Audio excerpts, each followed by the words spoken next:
appropriate for us, especially not just for the pandemic, but for our everyday life and even for the new normal, as what we have been mentioning ever since we are in this pandemic. We have been anticipating the new normal. So this well-being model, as you could see, is actually an integrative approach.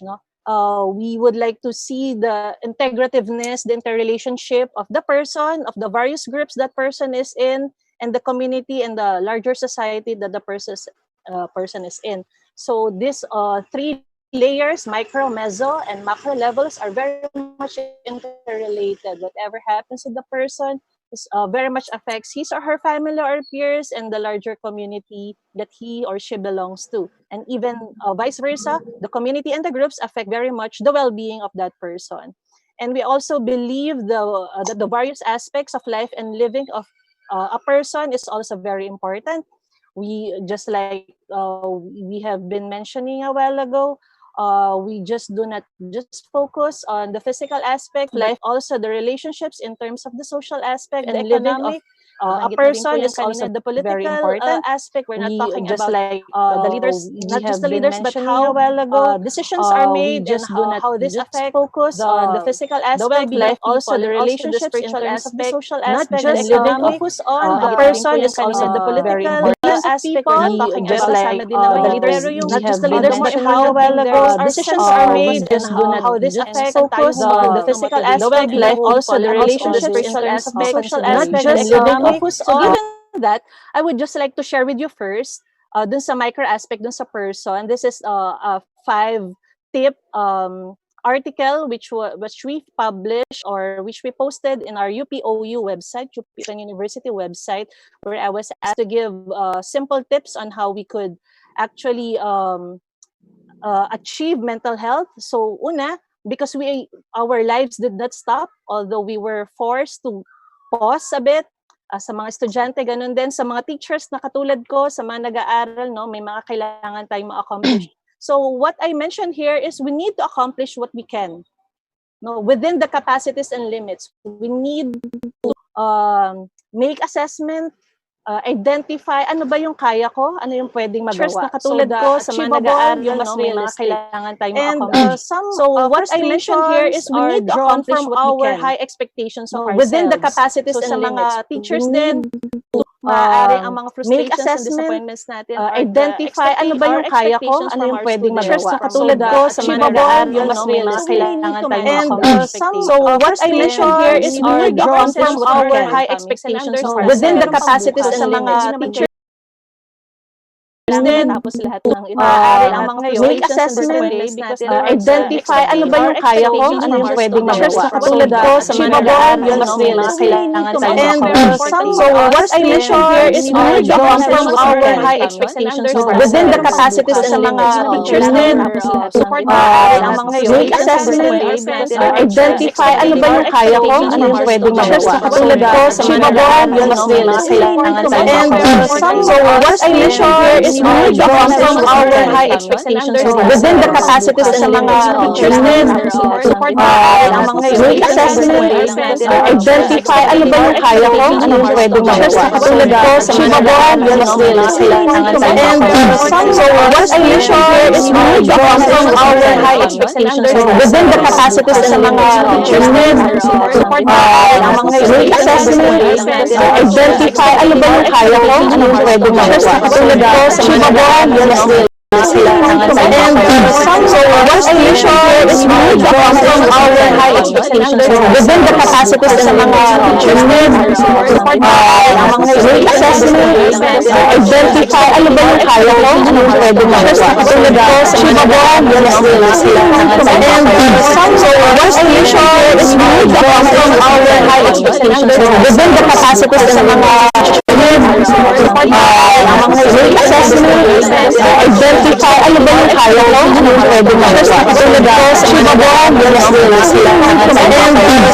So what I mentioned here is we need to accomplish our high expectations within the capacities sa mga support ang mga make assessment, identify ano ba yung kaya ko, ano yung pwedeng magawa. Katulad ko sa mga nag-aaral, may mga kailangan tayong ma-accomplish. So what I mentioned here is we need to accomplish napapasok ko sa mga assessment, identify, ano ba yung kaya ko, ano yung pwede mo. Achievable, once the issue is good, our high expectation, then napapasok ko sa mga assessment, identify, ano ba yung kaya ko, ano yung pwede mo. Achievable, once the issue is good, our high expectation, then napapasok ko sa mga assessment, identify, ano ba yung kaya ko, ano yung pwede mo. Achievable, once the issue is good, our high expectation, then napapasok ko sa mga identify, ano ba yung kaya ko, ano yung pwede mo. Achievable, once the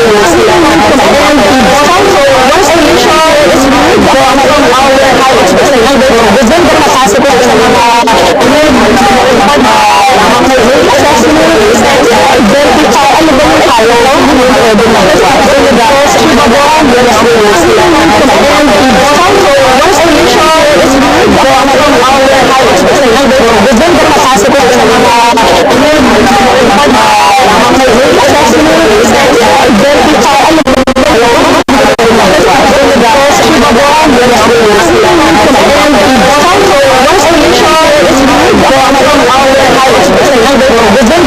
ko sa mga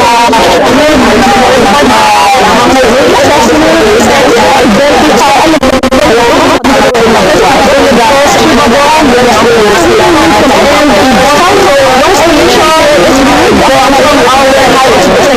kaya ko, once the issue is good, our high expectation, then napapasok ko sa mga identify, ano ba So morning, para lang malaman ko anong nangyari habang tulog ako. Yung mga news ano natin in the evening para I know something like that. So yun, yung ganon. Tapos kung hindi talaga nakakatulong at all, bawasan talaga. So we just have to assess ourselves and identify so morning, para lang malaman ko anong nangyari habang tulog ako. Yung mga news ano natin in the evening. Pwede rin manood lagi ng ating mga paboritong mga palabas. Identify so morning, para lang malaman ko anong nangyari habang tulog ako. Yung mga news ano natin in the evening. Pwede rin manood lagi ng ating mga paboritong mga palabas. Identify so morning, para lang malaman ko anong nangyari habang tulog ako. Yung mga news ano natin in the pwede rin manood lagi ng ating mga paboritong mga identify so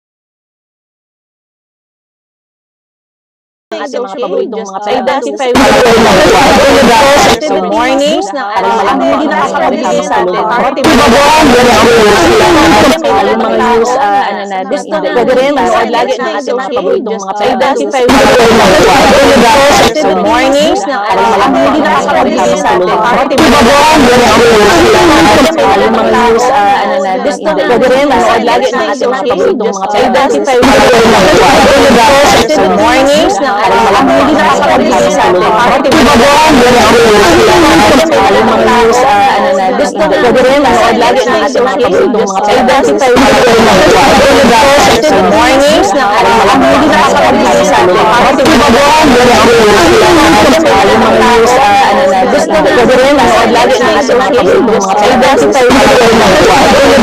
so morning, para lang malaman ko anong nangyari habang tulog ako. Yung mga news ano natin in the pwede rin manood lagi ng ating mga paboritong mga identify so morning, para lang malaman ko anong nangyari habang tulog ako. Yung mga news ano natin in the pwede rin manood lagi ng ating mga paboritong mga identify so morning, para lang malaman ko anong nangyari habang tulog ako. Yung mga news ano natin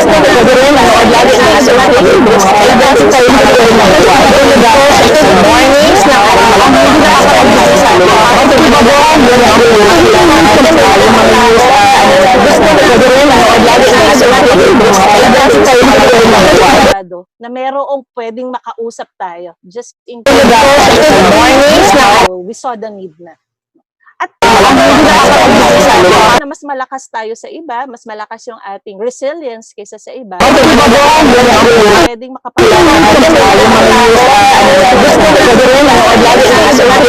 sitwasyon. So, mamaya at na mas malakas tayo sa iba, mas malakas yung ating resilience kaysa sa iba, pwedeng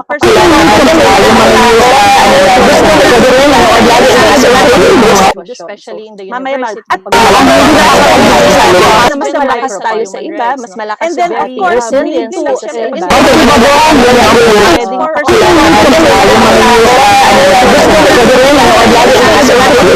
especially mamaya mas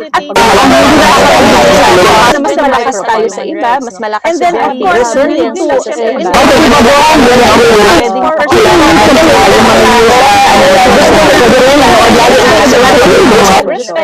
mamaya mas malakas tayo sa iba, mas malakas yung ating resilience kaysa sa iba,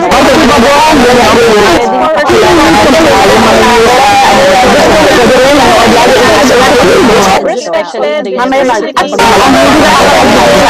mas malakas tayo sa iba, mas malakas yung ating resilience kaysa sa iba,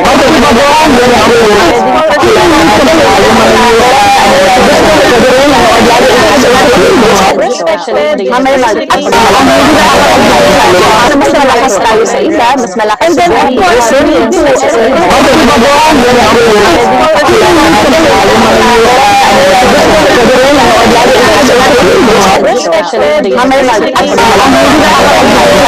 mas malakas tayo sa iba, mas malakas yung ating resilience kaysa sa iba,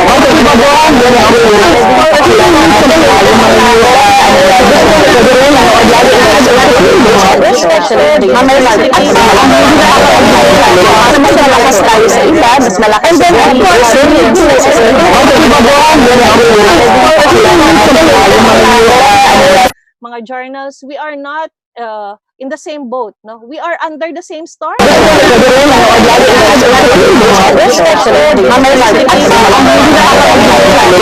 malakas tayo sa iba, mas malakas yung ating resilience kaysa sa iba. So sa gender, we are not lahat tayo in the same boat, no? We are under the same storm.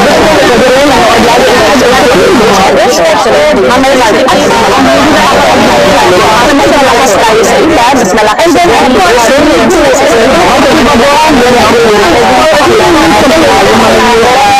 So sa gender, we are not lahat tayo in the same boat, no? We are under the same storm. Mas malakas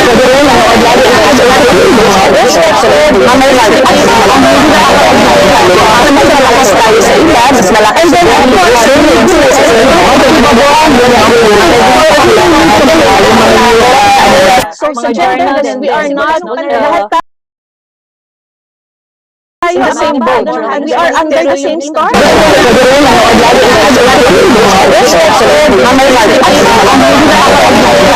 Mas malakas tayo sa iba, mas malakas yung ating resilience kaysa sa iba. So sa gender, we are not lahat tayo in the same boat, no? We are under the same storm.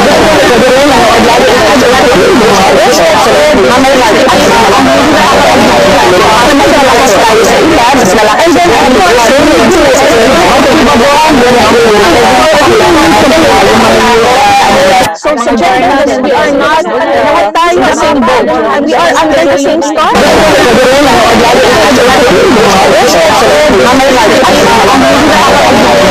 Mas malakas tayo sa iba, mas malakas yung ating resilience kaysa sa iba. So sa gender, we are not lahat tayo in the same boat, no? We are under the same storm.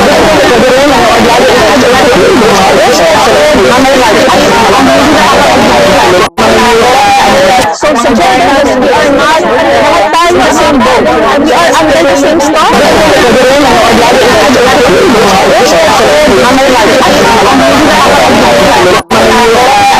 So sa gender, we are not lahat tayo in the same boat, no? We are under the same storm.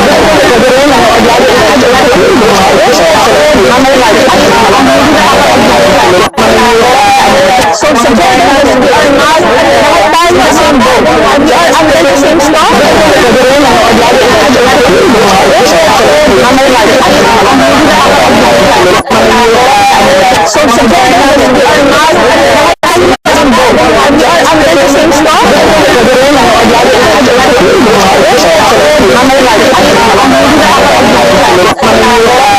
So together we are not under the same stop. So together we are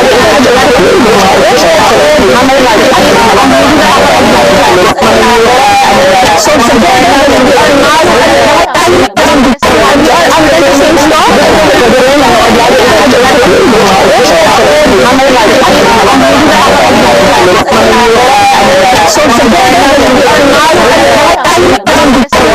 under the same stop. So together we are not under the same stop.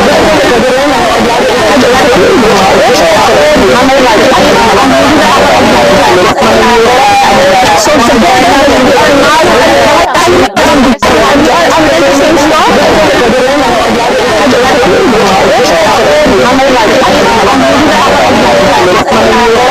Yung mangyari yan. Kasi So together we are not under the same stop.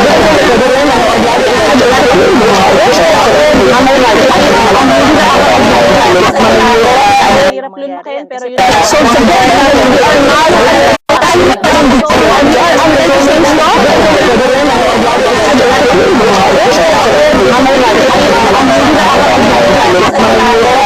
support and So together we are not under the same stop.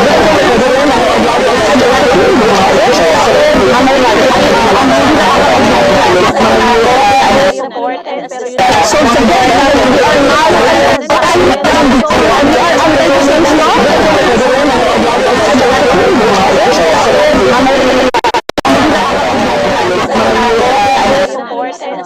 So together we are not under the same stop.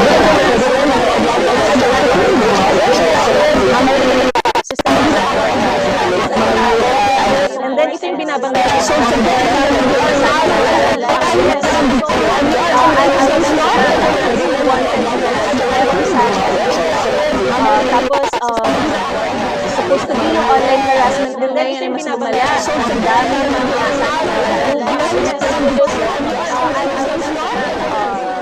groups ngayon, pages, tapos nakakainis, lalong lumala.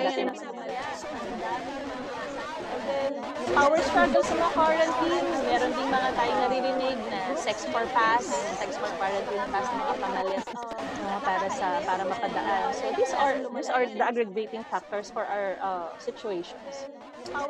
So, of course, as individuals, we have to increase our self-awareness. No? We have to know what's happening and we have to know our rights as individuals. No? At kailangan din natin matulungan ng iba because this pandemic should really help us to have a more strengthened solidarity among ourselves, no? among neighborhoods, among classmates, among teachers, no? Within the university. So gusto natin na matulungan ng isa't isa, hindi lang ang ating sarili. No? And of course, we have to understand kung ano yung mga existing laws and yung mga nababago-bago mga guidelines so that we could be guided properly. And then, kapag may nalaman tayo na sa tingin natin ay kailangan i-report natin. Later on, I will be flashing some hotlines and some ways on how we could help in reporting. We need to know the new rules, the new laws, the protocols, no? In various LGUs, magkakaiba yan. So kapag lumilipat ka sa mga various sa varying LGU para pumunta sa trabaho, kailangan nating malaman kung anong mga yon. Makakatulong kung mayroong summary na mga protocols na ito para mas maintindihan ng maayos at sana nga yung language na gagamitin ay mas maintindihan. At kung may kakayahan tayo, we need to volunteer ourselves so that we could help others. No? Ito yung panahon na hinihingi talaga tayo na makialam sa iba. No? Pwede naman natin gamitin to yung ating mga technologies. At kung may kakayahan tayo, we need to volunteer. Gaya ng binanggit ko kanina, may existing tayong mga structures for God and for anti-VAUSI sa mga bawat barangay, sa bawat LGU. So kailangang palakasin uli iyon, kailangang buhayin sila kung medyo natutulog, kailangang ibalik yung functionality nila at palakasin pa. Kailangang mapalakas din yung dissemination ng mga laws patungkol sa ganitong mga bagay, no? Anti-VAUSI, domestic violence, anti-rape, etc., sexual harassment, because hindi naman nasuspend ang mga existing laws because of the pandemic. At hindi rin naman nasuspend ang mga crimes. It became an opportunity for people to commit crimes. So that's what we wanted to emphasize. And then yung mga previous reports on God, sana magamit yun para matingnan ng mga implementers natin, sino ba yung dapat ko na focus para sa aking mga management ng mga problema. Kasi merong mas vulnerable kaysa sa atin, so dapat tinitingnan saan dyan yung pregnancy, saan dyan yung breastfeeding ng mga household, saan dyan yung dati ay nagkaroon na ng reports about VAUSI. So yung mga gano'n. Sino ba dyan ang child-headed household? Kasi ang mga parents niya ay yung isa PUI, yung isa ay OFW. Yung news sa Cebu, for example, na naiwan ang mga bata. Sila lang sa bahay. For sure, hindi lang yon ang household na gano'n. So kailangan ma-identify yung mga yon. Kasi sobrang vulnerable nila sa mga abuses at iba pang mga crimes. And then of course, we have existing referral pathway for VAU, pero kailangang malaman ano yung new protocols ngayon, kasi baka nagbago tayo ng mga protocols, lalo na yung mga agencies natin in the referral pathway. Sobrang vulnerable nila. Kung kailangan, importante sana yung ating local protection, local law enforcement systems, yung mga police, barangay tanod, sana magkakaroon sila ng random roving sa tingin nilang areas na hitik sa abuses, no? Kasi kailangan ng random checking. So sa community, ito din, paulit-ulit natin ito binabanggit even prior to the pandemic, kasi ito rin yung pupuntahan nating situation sa new normal na. Promoting gender-responsive household, tamang-tama, pareho kayong nasa loob ng bahay, maraming pagkakataon para matulungan ang mga bata na maging gender-responsive, tumulong sa bahay, mabigyan ng maayos na roles, no? Tapos yung pagpaprovide ng gender responsibility kits, lalo na para sa mga mahihirap na mga walang pambili dahil nawalan sila ng hanap buhay, so mga napkins. I understand some LGUs are also providing yung mga reproductive health kits natin. So importante yun. At ito yung binabanggit ni Ma'am kanina, yung distance remote psychosocial assistance system. Importante na meron tayong hotline o maipalabas sa ating mga universities, siguro, na mga hotlines or mga contact information saan pwedeng lumapit ang mga staff, ang mga teachers, ang mga estudyante, lalo na even our communities, partner communities natin, larger public, just in case they will be needing psychosocial support. No? Maraming online na mga training programs para dito. Meron din nag-provide na rin ang WHO na mga specific ways how to train yourself to do and provide psychosocial assistance. No? At kung sakaling kakailanganin ng reporting system para sa psychosocial support, sana lalo na pag-report ng domestic violence, sana makapag-provide tayo ng secret reporting code. Ginagawa na rin yan sa ibang bansa, which are accessible online and 24/7 sana. Yung madaling makapag-report ang mga. So these are some of the reporting system na meron tayo sa Philippines. Masaya ako, naglabas tayo ngayon dito sa Facebook. You could always look at the Facebook page of Philippine Commission on Women and the PNP VAUSI desk. So meron sila nito, even the CHR gender ombud meron sila. So, yeah. So the reporting is online also. So ito yung binabanggit din natin isa pa, yung make sure lang na yung nagpo-provide tayo ng psychosocial support ay may gender integration. No? You need to use ng judgmental attitude, kasi ang hirap mag-report, ang hirap umamin na abused ka, no? in a normal situation, lalo na ngayon. So ang kailangan sa atin ay makapag-provide ng support at hindi para mag-interrogate. Let the person understand na nandiyan ka to trust and believe na tama ang ginagawa niya at naniniwala ka sa kanya. We need to present ourselves in a more caring and empathetic manner. Sige. We need to avoid using statements that are re-victimizing. Like, anong suot mo nung panahong iyon na ikaw ay nagkaroon ng ganitong incident? This oras na ng gabi, nasa labas ka ba? Who were you with? Bakit mo sila kasama? Etc. So, parang ibinabalik mo sa kanila na kasalanan nila kung ba't sila naging ganun. So, kailangan lang ibalik yung strengths-based approach sa interviewing para mas ma-realize nila yung kanilang strengths as individuals, as women. And hindi lang ito usapin ng babae. We have heard incidents also of LGBT being targeted for discrimination and gendered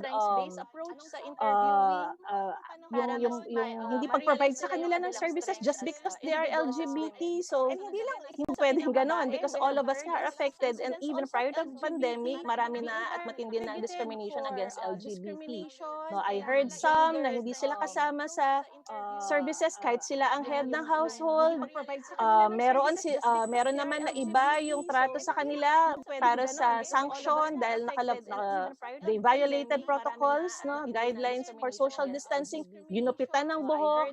Merong tayong ilang narinig na pinaghubad ang lalo na ang mga trans nating kaibigan, hindi pwede yung ganung mga sistema, no. Tapos syempre, yung mga lalaki din in general. Men are stereotyped usually na powerful and strong, and if they seek for help, parang it's a sign of weakness. At dapat tanggalin na natin yun, no? Hindi sign of weakness ang pag-seek ng help. It's just, it's your empowered ka because, di ba, alam mo na kailangan mo ng help and alam mo kung saan kakailangan humingi ng help. I'm happy na may lumalapit sa akin na mga lalaki na sasabi na sila ay anxious at tumataas ang level of anxiety nila. And they're also happy na may mga tao na willing to give their listening. And because of this is my last slide, we need to realize that the old normal is not healthy. Because we are in this situation, ibig sabihin yung old normal ay hindi healthy at hindi natin kailangan bumalik doon. No? So we need to realize na kailangan may mabago sa sitwasyon. So this is my last tip dun sa UPOU website namin. We need to count our blessings also. Mababanggit ko mamaya ni Ma'am Ems. This is appreciative resilience.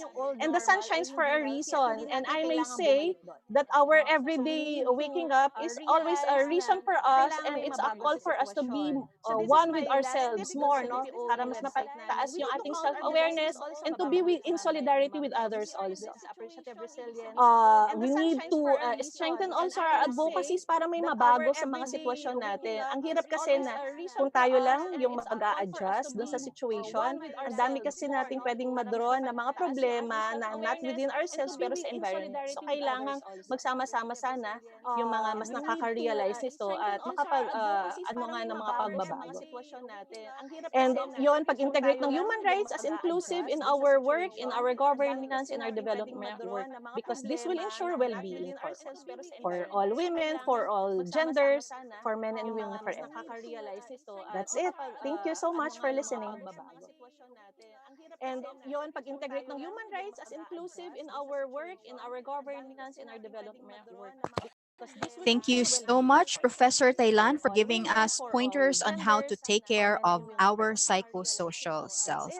I would like to quote Professor Thailand, "We are on the same storm, but riding different boats." And this, ladies and gentlemen, causes a lot of anxieties. Thank you Balance, so much, dear friends, Professor is Thailand, for key giving in us all our pointers on activities how to take daily. care But of even if our this is psychosocial easier said self. and done, what's I would like to important quote is we Professor start Thailand, "We are somewhere. on the We same have to storm, begin but taking care of riding ourselves, different boats." and And that this, time ladies and is gentlemen, now. causes a And lot remember of to always look for the anxieties. silver lining Balance, in dear every friends, problem is key that in we have. all So our thank you activities once daily. again, But even if Professor this is Thailand. easier Shout said and out to done, all what's our important is we 345 start participants somewhere. in We Zoom have right to now. begin I'm taking sure care of that we are ourselves, all and learning a that lot time from the is talk now. today. And I remember just would to like always to look for the remind silver lining in everyone to every change your problem Zoom that we account have. name So to your thank you real once name again, so you could Professor receive a Thailand. digital Shout out certificate from ESETU for attending this webinar. Note that we base the attendance on your account name. So I hope that is clear to everyone. Our next equally brilliant resource speaker will give a talk on appreciative resilience in times of crisis. She is an educator, a manager, a trainer, a counselor, a pastoral worker, and a volunteer. She attained her bachelor's degree in education major in religious education from the College of the Holy Spirit, Manila. Her master's degree in theological studies was earned from the Ateneo de Manila University, and her PhD in development education from the University in Santo Tomas. She's a former dean of the Graduate School of Education and Arts and Sciences of the Colegio de San Juan de Letran, Calamba. She was a research fellow of the Korea Foundation for Advanced Studies and a professor in Kyongju University, South Korea. Currently, she is an affiliate professor of the College of Public Affairs and Development of the University of the Philippines, Los Baños, and the program chair of the Diploma in Master of Social Work and Diploma in Women and Development of the University of the Philippines, Open University. At present, she is also an associate professor at the National Teacher Training Center for the Health Professions of the University of the Philippines, Manila. Colleagues in the academy, please welcome Dr. Emily D. Ticolet. At present, she is also an associate professor at the National Teacher Training Center for the Health Professions of the University of the Philippines, Manila. Can you hear me? Please welcome Dr. Emily D. Ticolet. Is my audio clear? Okay, thank you very much and good morning. Thank you so much, Ma'am Jessa, for that very generous introduction.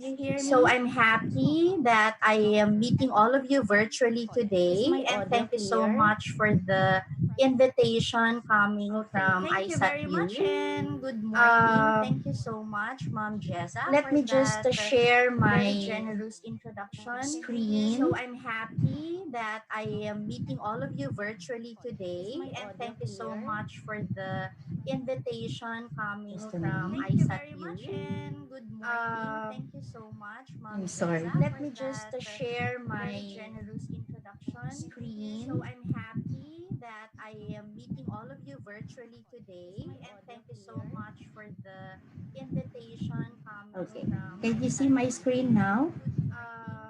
Good. Okay. So to the supportive ISAT-U President Dr. Raul F. Muyong and our CHED Regional Director Dr.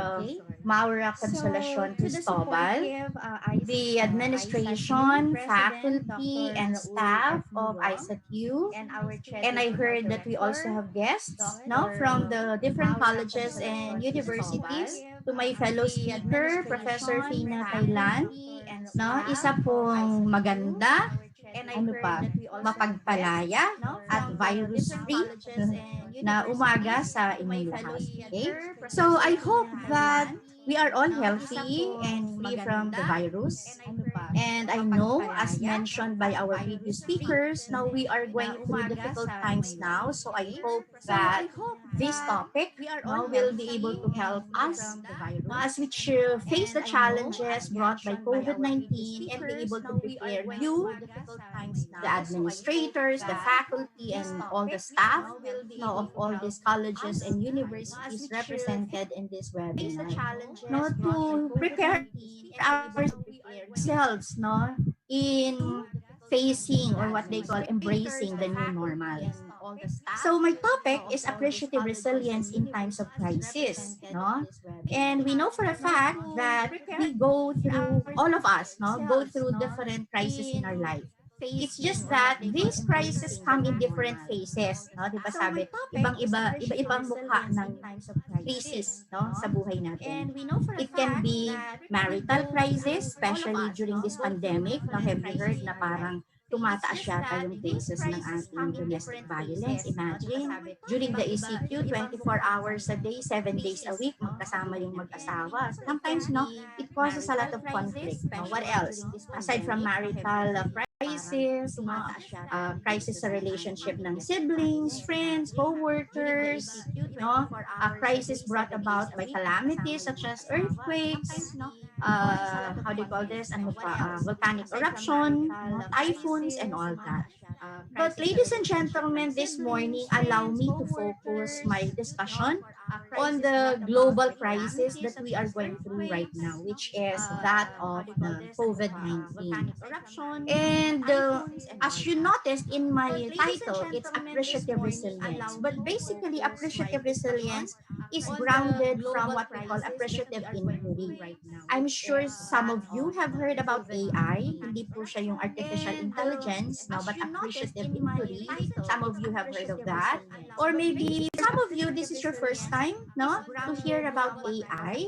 So basically, in my presentation, I'm going to start with a very, very short, backgrounder on what AI is.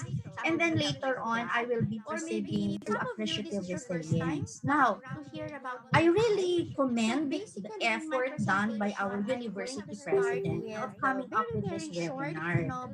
Because, as administrators, as teachers and staff, I'm sure we have had for so long, for the longest time in our careers, as administrators, teachers, and staff of the academy, we already had our own frame of mind. But in one of the webinars that I have attended a few weeks ago, the challenge now for us, all of us, is reframing.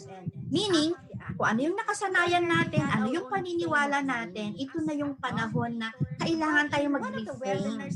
Because if we do not reframe, chances are, tayo yung madadisappoint. Tayong guro, tayong administrators, tayong mga staff, tayong mga officials, tayo yung ma-frustrate. At sabi nga nung nabanggit kanina ng ating CHED Regional Director, baka tayo yung mag-suffer ng anxiety. So imbes na tayo yung makatulong, baka tayo yung kailangang tulungan. Do you get what I mean? So hopefully this topic on appreciative resilience will be able to help us prepare ourselves to embrace, ano yun, yung wag na natin yan, let's not go against the effort, kumbaga, tulungan natin yung mga sarili natin na ma-embrace at matanggap yung new normal na yun para hindi tayo yung magkaroon ng anxiety. Okay. So therefore, teacher, so these are our learning outcomes for this 45-minute presentation. So first of all, I would like all of you listening to me right now to examine the relevance of AI and appreciative resilience in times of crisis such as the COVID-19. And then later on, I would like you to integrate the elements of appreciative resilience in your own experience as a teacher, as a mother, as a father, or a sister, a brother, whatever context you're in right now. And the last, meron pa yung assignment. I'm really very sorry for this. But after this session, I would like you to write or document your own stories of despair, forgiveness, and hope during the COVID-19 pandemic. After this session, I would like you to write. Malinaw po ba yun? Okay, so this is my outline for my presentation. First, I'll be discussing about the meaning or the little background of AI. Then I'll be sharing with you what AR is, or appreciative resilience, what are its elements, what are its applications to our present situation during this COVID pandemic. And of course, we will end with a summary and of course short takeaways. So what is appreciative inquiry, or what is AI? Let's begin with simple definition of terms. Appreciate. Isn't it that when we appreciate something, it means that we put value into it, right? It is associated with some kind of price. So when we appreciate someone, we esteem that person, we esteem that someone, and then we honor him. What else? It person or that something is important. And therefore, sabi nila, this is the definition that I love most. Very, very simple but very practical. Sabi nila, AI or appreciative inquiry is wearing that appreciative eye. No? Meron akong props. No? Parang wearing that appreciative eye, isuot mo yan, ano ba ang nakikita mo at pwede mong i-appreciate, no? In the midst of all this crisis that we are going through right now. Yan. So that is what we mean by appreciate. Inquiry. Inquiry, question. No? So inquiry, on the other hand, is synonymous with discovering what is new, discovering what is better. It is the search for what is meaningful. It is the search for what gives life. Ano bang maganda? No? It's an exploration of what possibly might be. Ano kaya? Pagkatapos ng COVID-19 na to, anong mangyayari na maganda? Okay? And inquiry also means that it is the study or the continuous process of knowing. Okay. Bawal sa AI ang sabi nila, oy, bawal maging judgmental. Ano ka ba? Hanapin mo kung ano yung maganda. Okay, that is inquiry also means that and so therefore AI or appreciative inquiry is the search or it's the exploration of what gives life, what energizes, what motivates and what inspires people and the world around us. And so therefore AI in our present context, no, AI is finding what's giving us life, what inspires us, and what motivates us to work, to study, and to connect with people despite this pandemic and despite not being able to go out, no? And despite not being able to meet friends and family members face to face. So, kumbaga sinasabi natin na ang AI sa panahon ngayon ng COVID-19 ay ano yung magandang nangyayari in the midst of all this pandemic. Imagine, no? Nakasama mo na ba yung mama mo at ang asawa mo ng 24 hours a day, 7 days a week? I heard that in Iloilo, for example, the gravity or the seriousness of the COVID-19 pandemic is not as worse as, for example, here in Laguna or in Metro Manila. But I'm sure, no, you have relatives na stranded sa Manila or yung mga kapalit galing abroad na stranded sa airport, yung mga ganyan, no? So in the midst of sa kabila ng mga pangyayaring ito, anong maganda? Okay. And therefore, AI is searching for what gives life, what motivates, no, and what inspires us in doing something, no, something that it says intentional. It's something deliberately or intentionally done, no? By inquiring what can be improved, what can be changed for the better, keeping in mind that what we appreciates. I'd like to repeat that. No? The realization that what we appreciates. Meaning, what we consider, for example, as beautiful is really beautiful. No? And what we consider happiness is really happiness. Okay. So AI, therefore, is what? Building on what is working and not on the problems. It focuses on the solutions, not on what is problematic. So, during this pandemic, what do we have that made us survive for more than 2 months or 3 months of PCQ? It focuses on the solutions. You can answer this question, no? Sa sarili nyo lang, sige nga, sa loob ng 2 months, 3 months na nasa ECQ or whatever GCQ ba yun, no?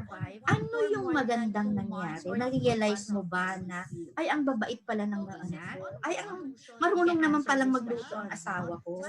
Ay, ang galing ko pala rin magluto. Ay, nakaka-bake pala ako, no? Ay, kaya ko palang pag-stay ng bahay na mahigit 3 buwan. No? And you know what po, no?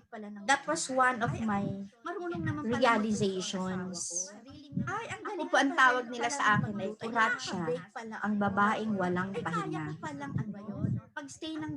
But, during the pandemic, I realized na kaya ko pala ang hindi lumabas ng bahay. No? So we may not have fully recognized, but what we have right now, no? These blessings na banggit kanina ni Ma'am Fina, these are the things that made us survive. So come to think of it, maraming dapat i-appreciate during this pandemic.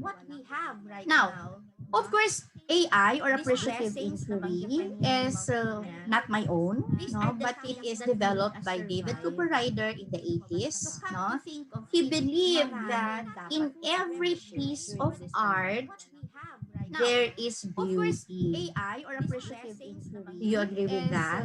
Not my own. In every piece of art, there is beauty. So, though how abstract that piece of art may be, there will always be beauty in it. So, it goes with saying that behind this pandemic, no, are so many wonderful experiences, realizations, and discoveries about ourselves, about our families, about our relationships. No, maraming magandang nangyari. It goes with saying So, behind this pandemic, the search for what gives life, what inspires, what energizes, depends so much on the way we ask questions. Di ba usually, sabi natin, kung ang tanong mo ay negative, ang sagot na makukuha mo ay negative. Kunyari, this is a very simple example. Gutom ka, what inspires, what energizes. siyempre sabi mo gutom siya, di mararamdaman niya gutom siya. Ayaw mo, hindi pong gano'n, no? So this time, let me invite you to think about the questions that you often ask. Do the questions encourage the other person to open up? Or do these questions invite hostility? Ayaw mga questions ninyo. Do the questions you ask lead to a free expression of feelings? Or isusuppress yung feelings ng ibang tao? What's the intent of asking? Is it to put the person down or in a bad light or to humiliate him? No? Do the questions that you ask encourage new ideas? Okay. Now, let me give you some examples. No? These are examples of common questions that we have read perhaps on social media or baka kayo mismo nag-post ng mga ganito. No? Let's see if some of you can relate to this. For example, no? I don't get it. Why are people panic buying? Or how will I manage my work? How will I manage work from home? My internet is really poor. Let's see if some of you can relate. Or how will I gather my data, especially for those who are doing their thesis? No, may mga graduate students po ba dito na mga teachers? Problema nyo ba ngayon ang paano mag-data gathering? No, alam niyo po sa amin sa NTPC, medyo inalaw na po namin yung FGD through Zoom. O, di ba? Exciting. No? FGD through Zoom. Or interview through Zoom or through Skype. What else? What will I do with my time at home? I have nothing else to do. Hindi mo ma-imagine, paano mo kaya gagamitin ng 24 hours a day? Pero imagine, nagamit mo pala yun. Diba? Kala mo, dami mo nang nagawa, nakapaglaba, nakapagluto, naglinis, no? Nasort mo yung mga damit na matagal nang hindi nagagamit, no? Lahat maayos. Diba? Okay. Now, these are some examples of AI questions that we can ask. For example, how can we help stop the spread of COVID-19? Diba? Think of the solution. How can you help? How can we keep physical distancing but stay connected? Sabi ng Ma'am Fina kanina, it should not be social distancing. It should only be physical distancing. What can I do to make myself more productive during the ECQ? How can you make use of your 24 hours a day? What alternative data gathering methods can I use for my research? No? Hindi ka makapunta sa community for your data gathering. So maybe you can use Zoom, or perhaps you can use other methods, right, of data collection. So therefore, AI or appreciative inquiry is asking, what do I want more of, not less. Or perhaps you can use other methods. Okay? Right? What do I want to start, not to So stop? therefore, AI, What do I want to create, not to remove? What do I want to support and not to prevent? And what do I want to reinforce, not what do to I want weaken? to start, Okay? So yun daw dapat ang mga tanong. What do I want more of? To start, to create, to support, and to reinforce. So in other words, in AI, we focus on what appreciates. Okay, so yun we focus on what appreciates. So consider the following. I'm sure you have read again, no, this we posted on social media or mga status. So for example, you say, oh, these are difficult times.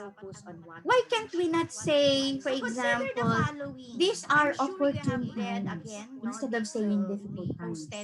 Huh? Or you can say, I'm stuck at home, but better to say, I'm safe at home. Right?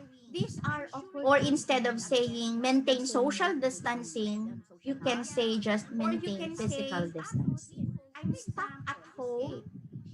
So this time, there's one question that I would like you to reflect on. And what is this question? What do you want to appreciate or to grow at this time of the ECQ? Do you want to grow in terms of your skills and talents? No? Baka gusto dati, dahil wala kang oras, hindi mo natutunang mag-ukulele. No? Like what I do now.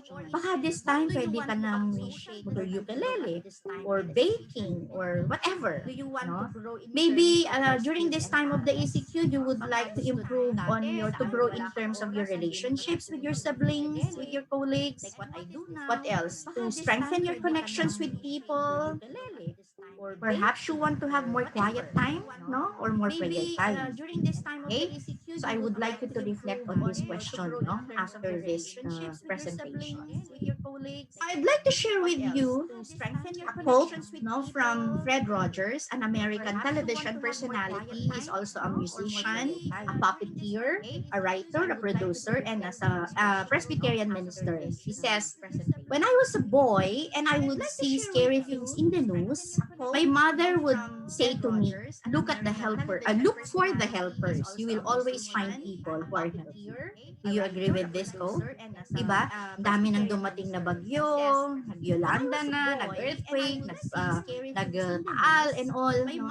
There will always be people, good people, and generous people. Even nowadays, no, during the COVID-19 pandemic, no, we hear people donating here and there, no, sharing whatever they have. No? So, here are 3 questions that I would like you to think about seriously for a few moments.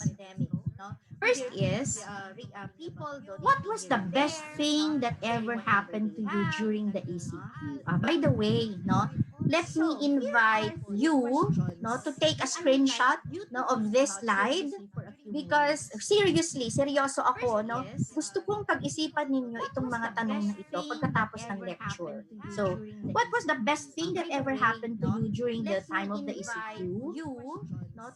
How have you used your strength, no, to help yourself and others during the COVID times? And what is that one small action you can take today to help make tomorrow better for you and others? So I'd like you to think about these questions seriously. Why? Because one methodology of appreciative inquiry, why do I want you to answer those questions? No? Because one of the methodologies of appreciative inquiry is storytelling. And if I may share with you again, a few weeks ago, I attended a webinar. No, the title of the webinar is Reflective Writing. And one of the questions asked was, how will you tell your children and your grandchildren 20 years later, no, about this COVID-19 pandemic? Ibig sabihin, pagdating ng 20 years, paano mo ikukwento sa iyong apo at sa mga apo ng apo mo kung anong nangyari nung COVID-19? It's a story to tell, no? So, meron tayong tinatawag na appreciative storytelling, no? It means that, no, appreciative storytelling is a tool, no, which helps us participants or AI advocates to tell about the positive perspective or appreciative perspective of a certain story of this, katulad dito, itong pandemic na ito, or a certain organization, or a certain person. Now, we go to the second part of my presentation. So I hope AI or appreciative inquiry is clear to all of us. Now we go to appreciative resilience. What is appreciative resilience?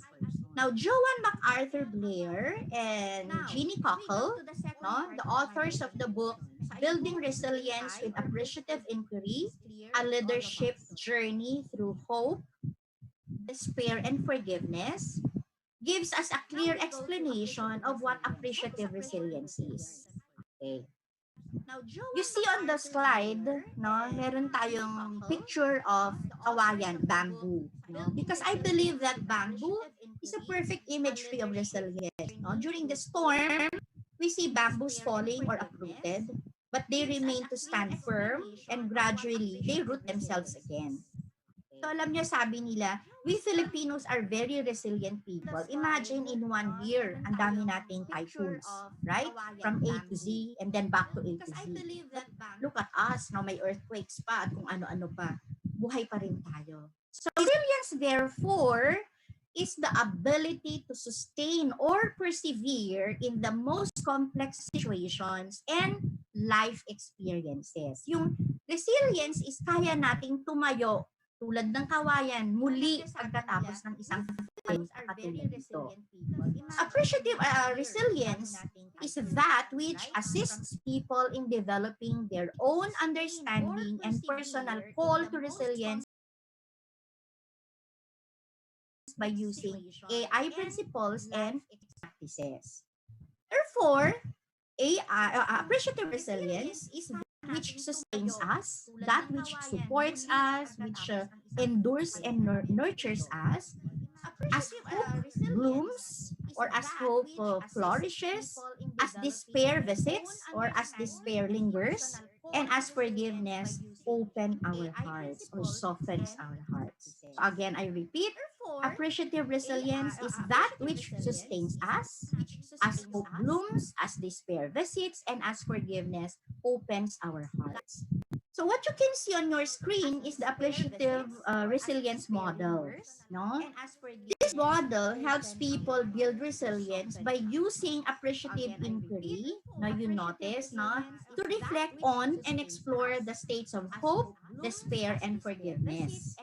The outer ring includes appreciative inquiry processes and principles, and then the inner core, you can see there the interplay of the states of elements of hope, despair, and forgiveness. So these three elements of hope, despair, and forgiveness are interlocked. They overlap. They ebb and flow through a person's experience. At times, the circle of hope will almost eclipse the circle of despair, circles of despair and forgiveness. At other times, the circles of despair and forgiveness will be predominant elements at play in one's life. The model and its related exercises are designed to help individuals such as you and me, who else, organizational leaders such as your president and your school, university administrators, who else, teachers, faculty, and staff, to reflect on and build on our own resilience. So as I earlier mentioned, there are three elements of appreciative resilience. And these are despair, forgiveness, and hope. Now, let me begin with despair, the first element. What is despair? Alam ko maraming gumagamit sa atin nito when we are broken-hearted. In despair ako. Ano yung in despair? Despair is characterized as the dark night of the soul. It's an experience where one cannot see a clear path forward. Outcomes cannot be seen and doubts arise. So ito yung karanasan na tipong, di ba minsan sinasabi natin, pag in despair tayo, yung, ba yan? Para akong pinagsakloban ng langit at lupa. o binuhusan ng mainit na tubig or malamig na tubig. No? Ano ba yan? Wala na akong magagawa. May bukas pa ba? No? Kailan sisikat ang mga araw? Ganun. Ka-dialogue yan sa mga paborito nating Filipino movies and telenovela. No? So that's despair. Now, the question is, have you, I'm asking you, all of you now, have you ever gone through or is going through stage during this pandemic? Meron ba kayong pinagdadaanan na despair ngayon? No? It can be feeling anxious, depression, hopelessness, ano pa, fear, and uncertainty, no, during the lockdown or during the ECQ or during this COVID-19 pandemic. Now, if you did, or if you do right now, worry not. Huwag kayong mag-alala. Sabi nga ni Ma'am Fina kanina, there is always sunshine, no? Do not be anxious, no? Because you're not alone. All of us, no? Even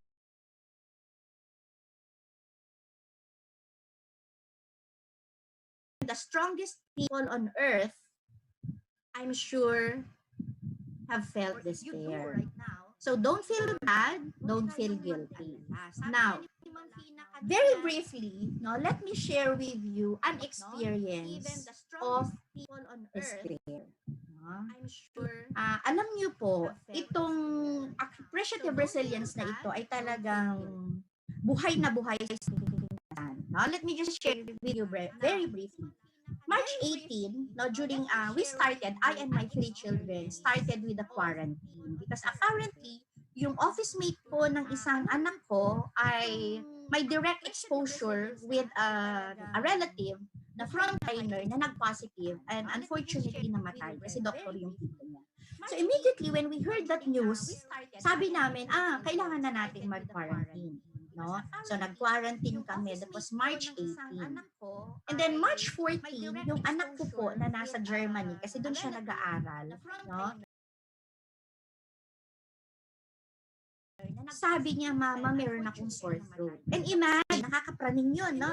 Knowing the symptoms of COVID-19, sabi, Mama, meron akong sore throat. So, imagine, we were in a quarantine, tapos yung anak mo may sore throat, nasa malayo siya. And then the following day, aside from the sore throat, nag-fever na siya. Tumaas na yung kanyang fever. So, she brought herself to the doctor for COVID-19 testing. That was March 16. March 19, the doctor called her. Sabi, we would like to inform you, we are really very sorry that the result of your COVID-19 testing is positive. Parang, grabe. No, when I heard that news from my daughter, I felt, alam mo yun, yung mixed emotions na I felt so helpless. Gusto kong pumunta ng Germany para tulungan siya, hindi ko magawa, no? Ano pa, I was so scared to sleep during the night kasi baka mamaya pagtulog ko, hindi na siya makahinga. Napapraning na kami dito sa bahay. Early in the morning, we take our temperature, no? Nag-take kami ng vitamin C, double dosage, no? Yung ganon, no? And the peak of my despair was when I asked my niece na nasa Norway, sabi ko, anak, kapag ba ang COVID positive ay namatay at kinikremate, inuuwi ba yung kanyang ashes? Yun na yun talagang point of my despair na, hala, paano yun pag may mangyari sa kanyang masama? Sobrang nakaka-paranoid. So, what did I do? Sabi ko, I cannot stay in this level of despair. So, what did I do? No? May mga na-discuss si Ma'am Fina kanina, some tips, no? To be able to, you know, to relieve anxiety. Number 1, syempre prayer. Number 2, naglinis ako ng bahay. No? Nanahi ako. Ano pa? I listen to music.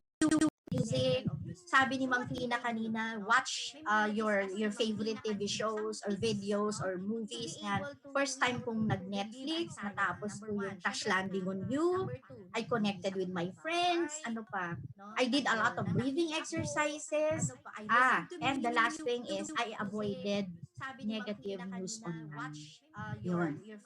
So, yun po, no? Those are listening to me right now, yun yung naging experience ko ng despair. So, I want all of you, going back to the question a while ago, na balikan ninyo, ano yung mga experiences ninyo ng despair during this COVID-19 pandemic? Or despair in any other aspect, relationships or whatever. Now, the second element of appreciative resilience is forgiveness. What is forgiveness? No? Forgiveness in this case is that animating energy that makes forward movement possible. It is a choice to give up resentment. No, sabi po dito ha, forgiveness is a choice. No? You have to choose to forgive, no? To forgive your resentment, your anger, your fear, to be able to step forward and accepting things as they are. Ibig sabihin, may mga bagay kasi tayong wala tayong magagawa. Tulad ngayong pandemic na ito, gusto man nating pumasok, wala tayong magagawa. Gusto man natin magkatrabaho, wala tayong magagawa. You know, these are the things that we experience, no, during these times. And therefore, we have to forgive that. No? We have to forgive things na wala naman talaga tayong magagawa. Now, again, the next question is there something that you, no, kayong mga nakikinig ngayon, no, that you need to forgive during this COVID-19 pandemic? Do we need to accept, no, the things we do not have a control of? Like the spread of the virus, wala tayong magagawa. Should we continue complaining, no, about ano ba yan? Ang gobyerno, ano ba yan? Ba yung mga tao, mga pasaway? The more we feel that, no, the more that we feel despair. So, wala naman tayong magagawa but accept them. No? Now, let's stop blaming people. And sabi ko kanina, AI is look at the solution, not the problem. So again, in continuation with my sharing a while ago, how did I forgive and what was there to forgive in my experience during this COVID-19? First, I was angry to my daughter. Bakit ako galit sa kanya? Because at that time po, they had a study from Berlin. She's based in Berlin. They had a study tour to Brussels. Nagagalit ako sa kanya kasi sabi ko, naputol yung kanilang study tour kasi hindi na sila tinanggap ng mga institutions na dadalawin nila because of the COVID-19. So, na-cut short yung kanilang study tour. So, sabi niya, mababalik na ako ng Berlin. Sabi ko, anak, huwag kang mauna. Hintayin mo yung mga kasama mo. And she had a lot of reasons, like magtitisis pa ako and also, she went back to Berlin ahead of her classmates. So sabi ko, kung hindi siya nauna, baka hindi siya exposed. You get what I mean? Who else? Bliname ko yung mga organizers ng kanilang study tour. Sabi ko, alam naman nilang mga may COVID-19. Bakit pa sila tumuloy? They could have, you know, canceled it. Diba tayo, mga school administrators tayo, dapat ano tayo dyan, alert tayo dyan. Pag may mga ganyan, huwag mo na ituloy because they are under your care. So nag-iinis ako, sabi ko, I wanted to write an email, ganyan. But later on, I realized, bakit pa? Wala naman akong magagawa. So, the moment I said,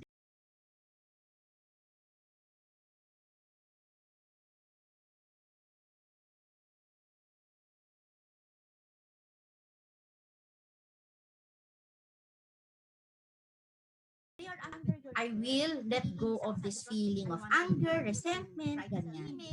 Wala naman kasi ako magagawa.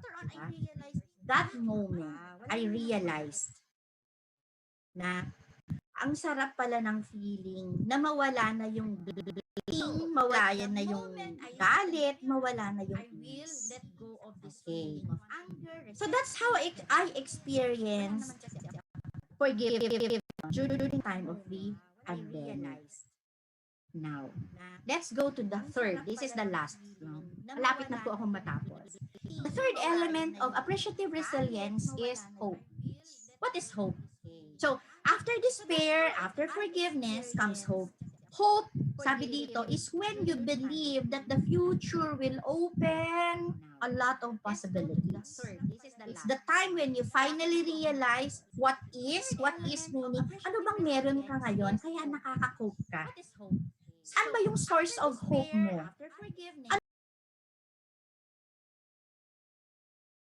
Ano ba yung blessing mo? Ano ba yung sabi ni Ma'am Fina kanina? Ano ba yung mga sunrise sa buhay mo ngayong pandemic? And focus on what is the time when you finally realize what is meaning. Ano bang meron ka ngayon kaya nakaka-cope ka? Ano ba yung source of hope mo? And focus on what after this to be hope, your source of hope. Now, this is the last episode, no, or segment of my story. No? How did I experience hope? And again, while I'm sharing this story with you, I would like you again to answer the question, ano yung mga sources of hope mo during this pandemic? No? So to conclude my story, so when finally I have decided to let go of my anger, let go of my resentment, I began to be excited, no, to feel excited about what I have, meaning my blessings that are making me cope, no, with this situation. What were my sources of hope? Number one is Kelly's positivity, my daughter's possibility. Positivity, meaning positivity. Alam niyo po, I never saw her cry.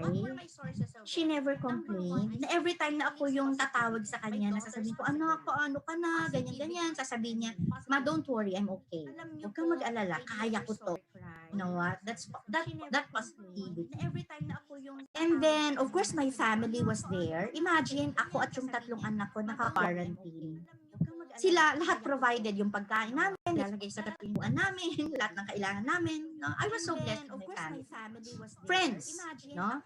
Mga kaibigan na talagang who prayed for us all throughout. Who else? Yung daughter ko po, na self-quarantine lang siya, hindi naman siya na ospital. But imagine, 23-year-old, 23 nga ba yung anak ko yan? She's 23, alone in her apartment, wala siyang relatives doon and all. But you know what? God is really good. No? I got to talk to the ambassador every day, no, to monitor her. May mga kaibigan doon, mga Filipinos na hindi siya kakilala pero nagdala ng pagkain, basta nilalagay lang sa pintuan niya. No? And then of course, my faith. God. No? So when I realized that these are my sources of hope, I began to feel excited about what can possibly happen after the experience. So I started getting excited about her graduation. No? She will be graduating this October. Yun nga lang po, hindi siya face-to-face. So nakakalungkot kasi hindi ako makapunta. Pero sabi ko nga kanina, reframing, ganun talaga. May internet naman. Diba? Okay. And how others will be inspired by her story. Hindi ko po alam. No? This is promoting also my daughter's story. She has been featured in ABS-CBN, GMA7, Rappler, ano pa, mga vlogs, mga ganyan. No? My daughter's name is Kelly Abagat. So if you want to listen to her story, you can just Google her name and then mag-a-appear po yung mga links na yun. So now she's been inspiring a lot of people. No? That for me is hope. Okay. So in summary, no, I would like to leave you with the following points to think about. AI is being able to see the best of what is, that which gives life, and that what we appreciates. No? It's asking questions that focuses on what we want more of, to start, to create, and reinforce. Appreciative inquiry, on the other hand, is the practice of AI principles. It is that which sustains us as hope blooms, as despair visits, and as forgiveness opens the heart. And finally, our resilience during the time of crisis is built and strengthened through the interplay of despair, forgiveness, and hope, or sometimes hope, despair, and forgiveness, or some instances, forgiveness, hope, and despair. Okay?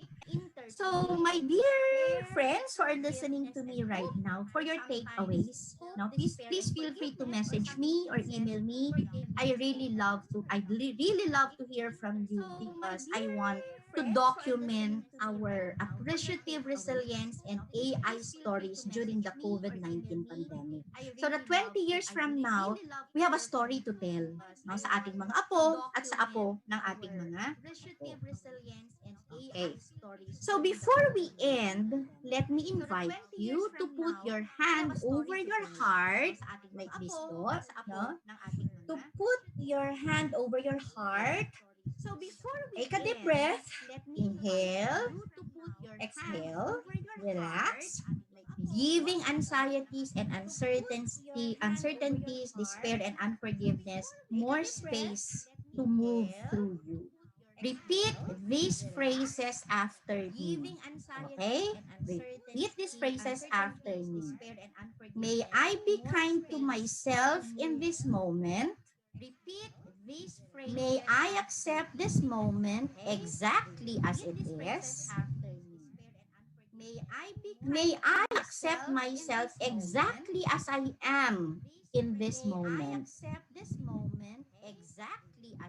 And may I give myself all the compassion I need. Yan. How do you feel? Do you feel better? Do you feel better? Good. Okay. So, thank you so much for listening. I hope that I was able to give you some things to think about, no, as we capacitate ourselves during this crisis and as we prepare ourselves, as we embrace, no, the new normal. So, as I earlier mentioned, please feel free to email me. No, you can see my email address on the screen. Message me, no, through Messenger or Facebook. Please share your insights and realizations or questions to the answers. I mean, to the questions that I've given a while ago. By the way, you can repeat yung the compassion break. You can repeat that on your own. No? And once again, no, before I say finally thank you, on the screen, you have their evaluation. Ako naman po ang hihingi ng pabor because in UP system, giving seminars and workshops like this is our way of sharing our expertise, and the university monitors us, no? So Ma'am Emily, yung aking katukayo, nakasama ko pala dati sa Letran Talamba, no, will be sharing with you the link that I forwarded to her for the evaluation of my presentation. Okay, so thanks again, and virtual hugs virtual hugs, no, to everyone. Parang presentation. Thank you so much. Okay. So that ends my presentation. Thank you so much, Dr. Decolen. Thank you, ma'am, for sharing with us your knowledge on appreciative resilience and AI. This pandemic has made some, if not most of us, overthink. Anxiety slowly become a real problem for some because we forget to pause and see the brighter side of things. So thank you so much, ma'am, for reminding us that life is still beautiful and everything is a matter of perspective. So ladies and gentlemen, the keywords Exactly. from Dr. DeCollin's talk are appreciation and forgiveness. Let us appreciate ourselves and everyone around us and choose to forgive their imperfections and think of those as an opportunity to improve ourselves and support others in their quest to do the same. So that's one less baggage off our chest. Then we can focus on hope that we survive this very challenging time together. So thank you so much once again, Dr. DeCollen, and see you later in the open forum. Okay. I hope everyone is ready for the open forum. Ladies and gentlemen, we will now request you to access the chat box, type your name and the school where you work, as well as your question. Your question will be shared on screen, and I will read it for you so our resource speakers may answer it. And the school where you work, as well as your question.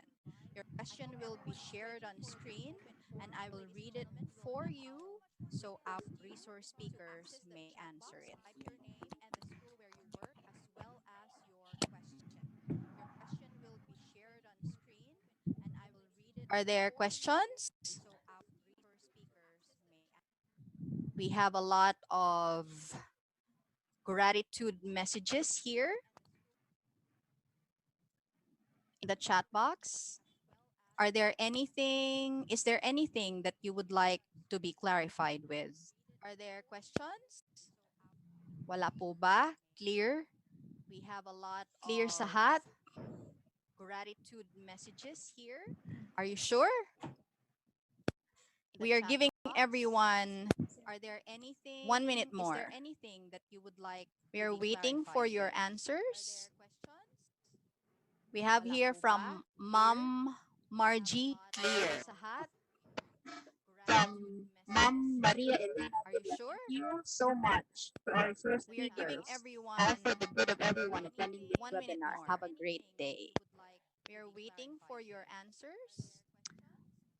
From Sir Dojet Castronuevo, the message is very loud and clear. From Mom Maria Elena. Thank you so much. From Dr. Asuncion Echeverria, in this time of pandemic, acceptance is very important. From Ma'am Maria Cristina Abara, thank you so much, Isat you, and to the rest of the organizers of this webinar on GAD. From Ma'am Susan Marie de Cruz, thank you so much. That is very inspiring. And from Ma'am Gina Belucelio, thank you so much to the speakers and the organizer. This is so informative and we have learned a lot. God bless you all. So, clear naman po talaga. Parang wala po silang questions. Doc Colin and Professor Yes, Taylan. thank So you. once again, thank you so much. Salamat din Okay. po. I posted my Salamat din email po. address in the chat box just in case they would like to refer people for any psychosocial support or Sige po. other inquiries. Parang wala po Thank silang you. questions. Yeah, and Yes in my po, ma'am. case po, Thank you kasi po. kanina So, yung sa once discussion, again, sorry, thank you yung so sa discussion much. natin kanina, we focused on the COVID-19 crisis, no? In the chat box But just in I also case, do they would counseling. like to So refer if you have people any for any concerns, psychosocial no, support or Sige po. other please feel free to message me. Yes po, ma'am.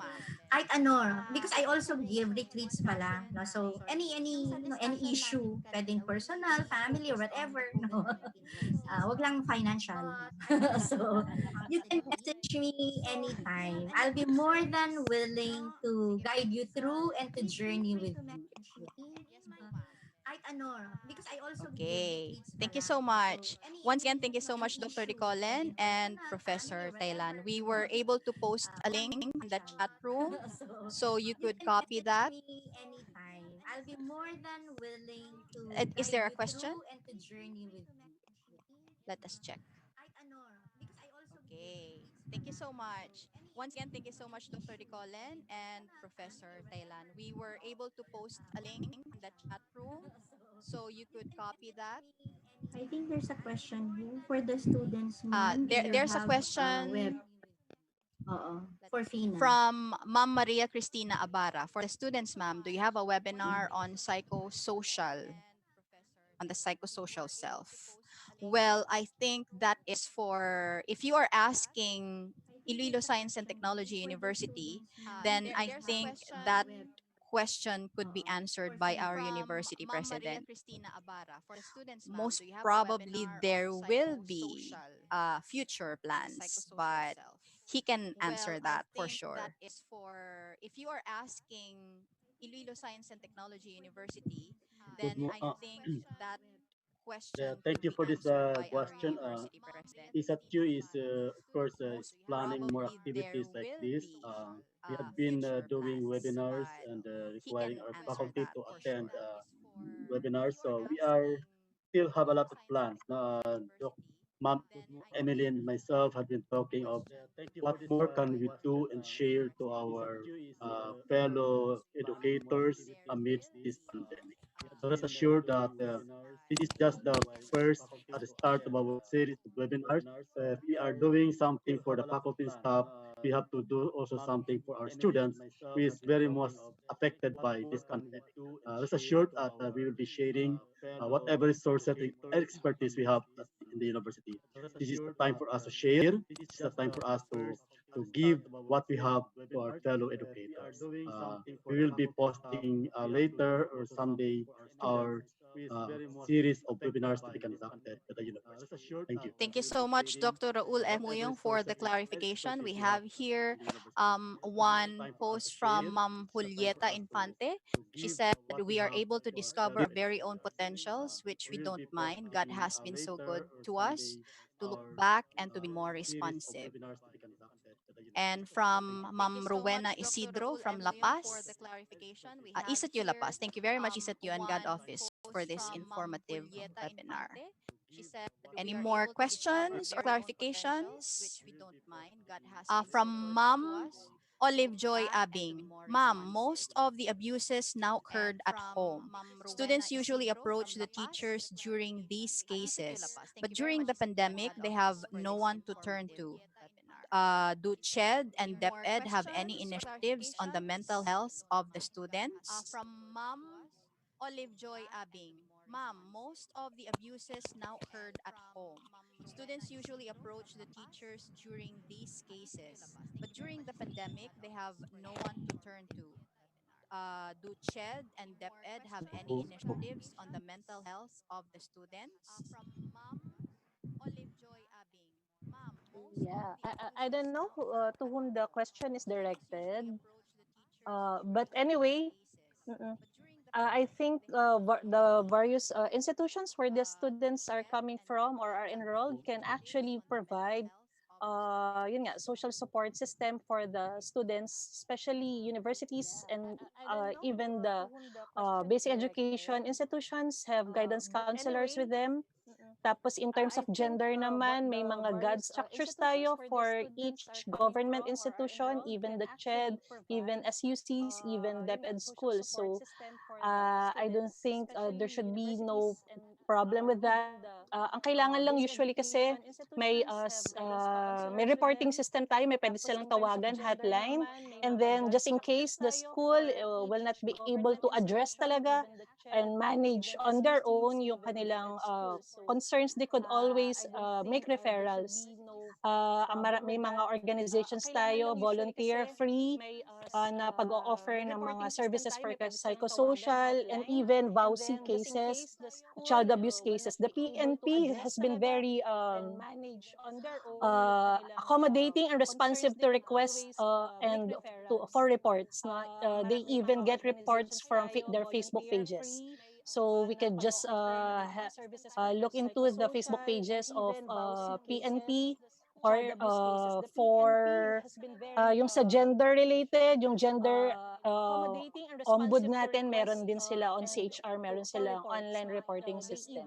So yun, in fairness, may mga sistema naman tayo for reporting and referral. So we just have to make ourselves knowledgeable and informed, updated of these initiatives. And yun, yung pag-form ng mga structures natin sa ating mga universities ay very crucial. Especially the teachers, guidance counselors in all our schools are the ones na tinataras ng ating mga estudyante. So hopefully they are accessible enough to be communicated to kung sakaling may pangangailangan. Thank you. Let me just add Thank a you so bit. much, Professor Taylan. Yeah, I'd like to add something to what Ma'am Faina shared with you. I'm sure from the level no, ng CHED and DepEd, they already have some programs perhaps or plans to help our students. Let me just share with you what we do in the National Teacher Training Center for the Health Professions where I belong. Most of our students are frontliners because we teach in the graduate school. We teach doctors, nurses, and other medical professionals. So, mula nung nag-start ang pandemic na ito, we felt the need to constantly communicate with them. So, we decided through the student council na every Friday, so ito hindi na sa level ng CHED or ng DepEd, pero siguro on your level, no, you can initiate this, no? Nag-decide kami na sige, every Friday, 6 o'clock to 7 o'clock, let's have some Zoom mustahan, no? Kumustahan sa Zoom. No? And a lot of our students look forward to Friday. Why? Kasi we talk about anything under the sun. alam mo yun, yung kulitan lang. No, kumustahan lang, no? May times na nagkakantahan lang kami. May times na tawag dito, nag-videoke kami, or minsan nag-share kami ng something very informative naman din, like for example, this appreciative resilience, no? And then let me just quote some of our students. No? Sabi nila, Ma'am, you know what? We always look forward to Friday. Kasi yung 1 hour na to is our breather. From the stressful hospital work, minsan po nakikita namin sila nasa laboratory sila, nakikita namin nasa mga clinic sila, no? Sa kanila is really something very helpful. Well, of course, in the level of, let's say, higher education, baka hindi naman ganun kaseryoso yung kanilang mga issues, no? Pero I'm sure meron. I don't know if you have heard that nowadays there is an increase of violence in the home na nangyayari. Kasi syempre tayo, we are all working parents, di ba? Hindi masyado natin kilala yung mga anak natin. Tapos biglang maghapon kasama natin sila. Alam mo yun, nag-a-adjust tayo sa ugali ng bawat isa. So may mga bagay na ayaw ng mga bata na panay nating ginagawa. Like for example, imagine nakikita mo bawat kilos nila. O bakit ganito? Bakit sasabihin ng mga bata, bakit dati hindi naman ako napapansin? Bakit ngayon? And you know, it's causing them stress. Pero kung mag-organize kayo ng small group lang na, kunyari barkadahan lang na, o sige, magkumustahan tayo at messenger lang.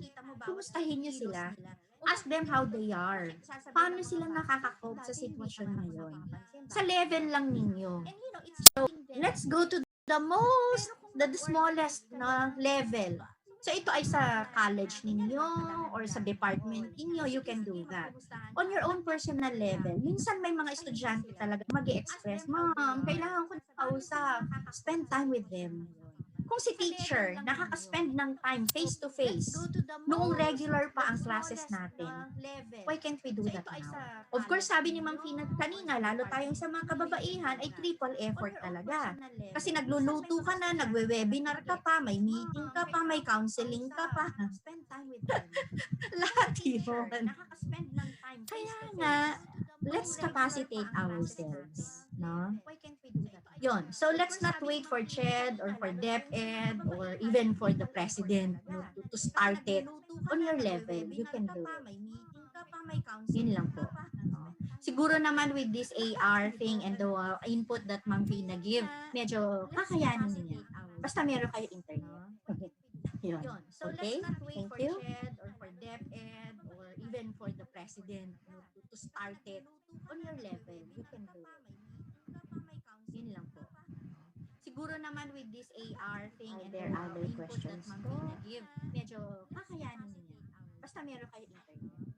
Salamat, Ma'am Olive.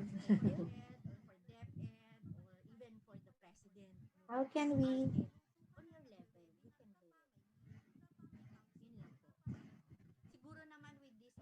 kay Ma'am Fina dapat yata yung tanong. Sabi, Ma'am, how can we integrate gender sensitivity with flexible learning? How can we? Nakamute ka, Fina. Kay Ma'am Fina dapat yata yung tanong. Sabi, Ma'am, how can we integrate gender sensitivity with flexible learning?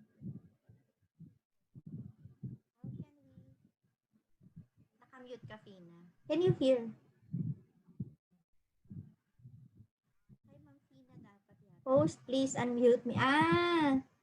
Host, please unmute me, Ma'am Fina. Okay. I'm back.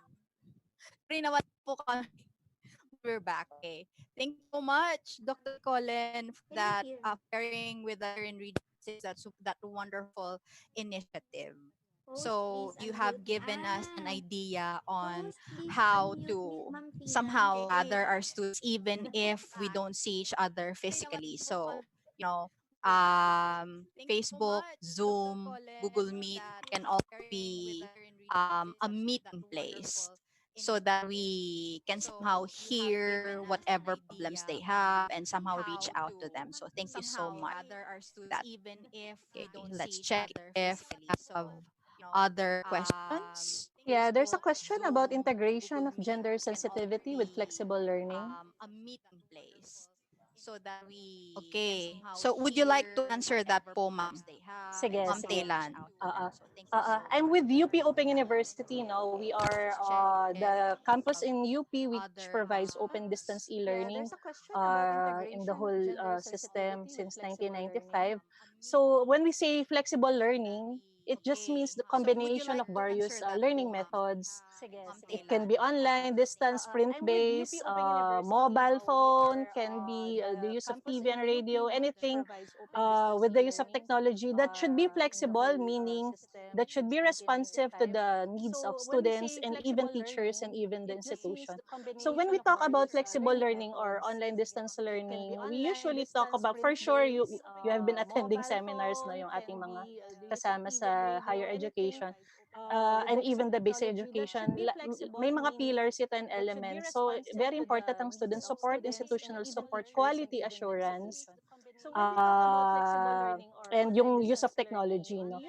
Meron kami pinoprovide, ako personally, kasi nagpo-provide kami ng orientation sa mga faculty namin on how to integrate gender sensitivity. So very basic lang. Una, yung paggamit ng gender responsive or fair language in all the materials, learning materials, syllabus, course materials na gamit natin. So we just have to make sure that we know what gender responsive or gender fair language is and how we can avoid it in the development of syllabi and our course materials. Pangalawa, you make it a point to raise gender issues in the discussion in the classroom, kahit saan classroom pa yan, Google Classroom, Facebook Classroom, Google Meet, wherever, Zoom. So whenever appropriate, we may need to raise gender issues sa mga topics natin kung kailan man sila appropriate. Pangatlo, yung paggamit ng maayos na references. We just have to make sure na nagre-raise nga sila ng gender responsiveness at mga gender issues. So may mga trainings tayo dyan on how we can better make our courses gender responsive. Very important lang yung part ng sa flexible learning, yung making sure din na tinitake care natin yung ating mga teachers and even the learners. Kasi gaya ng binanggit ko kanina, usually multiple burden ka mga babae prior to pandemic and then more now. Mas dumadami yung mga kailangan nilang concerns kasi ang daming changes na nangyayari. So we just have to provide some changes within the home din na kailangang mas maayos yung work conditions natin. Kung merong mga work from home arrangements tayo, sana with proper consultation with our learners and with our staff. Kasi mas mahirap sa totoo lang ang distance learning, mas mahirap ang trabaho, work from home, kasi ang daming distractions kanina. I just don't know if narinig nyo yung paharurot ng kapitbahay namin sa sasakyan. So yun, ang daming distractions. Ako, kailangan ko dito sa sasakyan mag-work kasi ito yung most silent, medyo mas malayo sa kids. So, yun yung mga kailangan i-consider, no? Kasi ang dami-daming ganon, ang alam ko DepEd and even CHED, nagbigay na ng mga memorandum na kailangan i-prioritize sa mga competencies na kailangan ito yung pinaka-workable, doable. Pati rin yung sa faculty, no? Kailangan na siguro nating mag-decide alin dito yung pwedeng i-let go mo ng mga reports. Na dati-rate, ito yung requirements. Pero alin dito yung pinaka-doable na kasi kailangan meron tayong mabago sa system natin. Just to ensure na, yes, we are facilitating learning, we are facilitating work, pero we have to improve also yung mental health ng mga tao para naman hindi sobrang, diba, yung ma-stress talaga tayo, ma-burnout tayo. At Ikaw yung stressor. Oo, exactly. Oo. Yun lang. Tapos syempre tayo bilang guro, itong na-discuss natin to Ma'am Ems no, sa dati nating webinar. Bilang mga guro and bilang mga administrators, we have to be more responsive din sa needs ng ating mga estudyante. Part tayo ng provider ng student support. Kung medyo terror tayo ng konti nung face-to-face classes, we just have to be more lenient and yun nga, choose kung ano yung priority competencies na pwede nating ma-facilitate sa learning ng mga estudyante. Sa flexible learning kasi we're not just teachers, no, we are facilitators of learning and also we are co-learners din, no. hindi tayo lang yung master and the only who have monopoly over the subject matter, pero mas magpa-facilitate tayo ng learning and we learn from our students also. So basically, we just have to make some adjustments also with the recent na nangyayari at mas maging responsive sa mga estudyante. Thank you. Hindi tayo lang yung master. And just to add then to what Ma'am Fina said, no, let me just cite some examples. I don't know kung makaka-relate kayo dito, and it has something to do with what I earlier mentioned about reframing. Kasi tayong mga guro and even administrators, meron na tayong mindset na dapat ang estudyante ganito, dapat ganito yung competencies niya, dapat ganito yung output niya. And during this pandemic, no, with all with all due respect, no, meron akong mga colleagues na they have a lot of time kasi na mag-check ng mga research paper, mga proposal, mga ganyan. And then one of them told me, ano ba yan, mga estudyanteng to, wala nang ginagawa sa bahay. Bakit hindi pa sila makapagsulat? Dapat ito na yung time na gamitin nila, ganito, ganyan. Eh, sabi ko, ma'am, tama naman. No, na we expect them na since walang pasok, they are at home, makakapaggawa sila ng literature, makakapagsabot sila ng proposal. But we have to understand na hindi lahat ng sitwasyon ay katulad natin sila. Ibig sabihin, hindi natin alam gaano kalaki ang bahay nila. Yung espasyo, baka they're not given the luxury to focus, to write. Samantalang yung, kunyari, isang teacher, malaki ang bahay, iba-ibang kwarto, so meron siyang sariling space to work, no? Para makafocus siya sa checking ng papers and all, no? So tama yung sinabi ni Ma'am Fina na tayo din, let's try to reframe. Let's understand where they're coming from. Baka sila din mismo may pinagdadaanan. Like for example, yung aking advisee, no? I was expecting her to submit her proposal. Then sabi niya, ma'am, pasensya na po kasi yung sister ko nasa New York, she is a nurse, and may exposure siya. So ngayon, lahat kami worried. Alam mo yun? So you have to understand really where these people are coming from. And then from there, we try to adjust. No? Unawain natin kung ano yung pinagdadaanan nila. So let's go back to how do you call this, no? Asking ourselves, ano ba yung kailangan talaga? What are the essentials na dapat matutunan? Alam mo yun? So you have to understand. Okay? Very short lang, ma'am, isang maiksi lang. Proper consultation with our stakeholders would be very much help us to redesign, redevelop our systems in terms of learning. Kung ano yung nararapat for particular type of learner. Kaya flexible learning kasi hindi sweeping na para sa lahat online, para sa lahat use of TV and radio, para sa lahat print-based. Pero you adjust whatever the situation calls for. So, consultation is necessary. Thank you. Okay. So, thank you so much, Professor Thailan and Dr. Dicol, for all your inputs. Rest assured that those were well appreciated. And we will also look into the possibilities how we can try to integrate your recommendations in what we do in our respective schools. So we have one last question from Jessica Miraflores Henzol. Can the resource pair share a copy of their presentation? Sure. Yeah. I will just, I'll send mine to Ma'am Emily. yeah, we'll just have to send it to the organizers. Thank you. Okay, thank you so much. Thank you so much once again, Professor Thailan and Dr. Decolen. I wish we could give you a warm round of applause, but since we are in Zoom, let's do that virtually without the sound. So, ladies and gentlemen, that ends our open forum. Thank you so much for your active participation.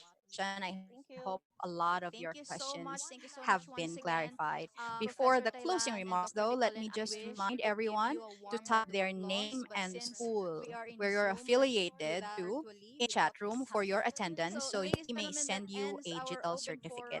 Once again, we are requesting those who are here attending the webinar to type their full name and the school where they are affiliated to in the chat room so we can send you a digital certificate. So at this point, your friends, we will listen to the closing remarks of the Vice President for Administration and Finance of ESATU. Please all welcome Dr. Gabriel M. Salistre Jr. and the school where they are affiliated to. Okay, good noon. So they can Thank you, study through a digital Jessa, certificate. to our So at speakers, this point, known and our we will listen speakers. to the closing remarks of the This Vice President for webinar that we Administration and had this Finance morning of ESEDU. on Please empowering welcome One South toward Dr. embracing the new Gabriel normal M. is Salista. one of the initiative and the support of the university to provide our faculty and staff to be prepared in the coming academic year for 2020-21. We believe that we will be also frontliners with our students as we start with this new academic year, and we have a lot of challenges, lot of things to be prepared. Although for this particular mid-year break that we have also lined up different activities and preparations for the new mode of instructions, the flexible learning, the that we will be conducting with our faculty. So I do believe that with the expertise, with the input given to us by our very uh, our expert this morning, we will be able to somehow gain some insights in order that we will be more strengthened, we will be more empowered as we face and implement the new normal. Of course, I would like to thank the organizers, the Office of the Gender and Development Program of the university, under the Office of the University President, Ma'am Emily De La Cruz, our God focal person for initiating this particular activity with the support of our university president, of course. And I would like also to thank our participants, more than 350 participants registered in this particular activity we have this morning. Thank you for being with us, and we hope that we will be able to implement and we will be able to encourage ourselves as we go on with these particular challenges as we face the new normal in our respective institutions. We would like also to acknowledge and thank the participations of colleagues from other university, particularly mentioned our president from the Guevara State College, Sir Art Taho. Thank you for joining with us. And of course, some colleagues from other institutions, as well as the Department of Education. So once again, thank you for being with us, and thank you for active participation of everyone, particularly to our resource speaker, Professor Thailand and Dr. Nicolette. Thank you, and of course, some colleagues from other institutions. Thank you so much, Dr. Saliste. So once again, Everyone, we are requesting you to turn on your videos for our For class teacher. Okay, please look at the camera, smile. We will take screen cap of panel. Screen cap per panel for class teacher. Please turn on your videos. Look at the camera, smile, and look straight to the camera, please, and smile. We will take screen cap of Sir Baltazar. Screen cap per panel. Defaloma.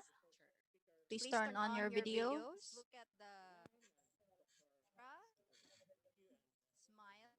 We are still waiting for other participants to turn on their videos.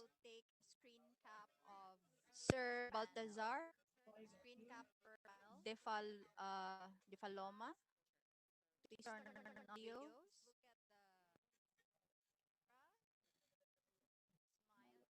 We are still waiting for other participants to turn on their videos. Sir Baltazar. Defaloma. Okay, they say patience is a virtue. Let's practice that at the moment. Smile. O, see? Napatawa ko kayo.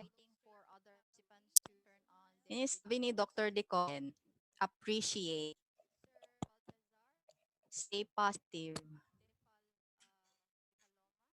Okay, they say patience is a virtue. Let's practice that at the moment. Smile. O, there's no video coming out from Ma'am Janice. It's Dr. Decoen. Appreciate. Stay positive. Okay, they say patience is a virtue. Let's practice that at the moment. Smile. Oh, there's no video coming out from Ma'am Janice. It's Dr. Decoen.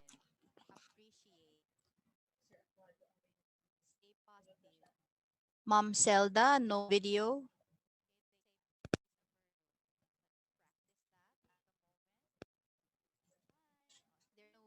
Okay, so almost everyone have their videos. Okay, let's wait for a while. Keep on smiling. Zelda, no video.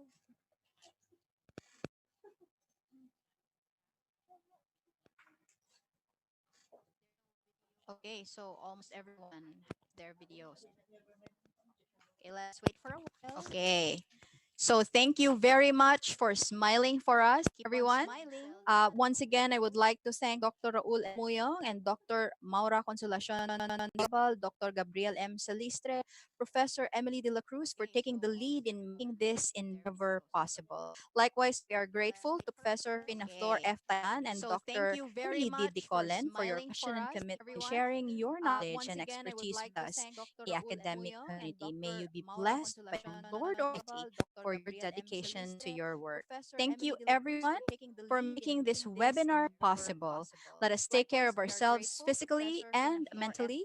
Let us empower ourselves so we may in turn take care and empower others. Stay safe, everyone. May God bless us all. This has been your moderator, G. Zanapone, signing off. Thank you, everyone, for making this webinar possible. Let us take care of ourselves physically and mentally. Let us empower ourselves so we may in turn take care and empower others. Stay safe, everyone. May God bless us all. This has been your moderator, G. Zanapone, signing off. Thank you, everyone, for making this webinar possible. Let us take care of ourselves physically and mentally. Let us empower ourselves so we may in turn take care and empower others. Stay safe, everyone. May God bless us all. This has been your moderator, G. Zanapone, signing off.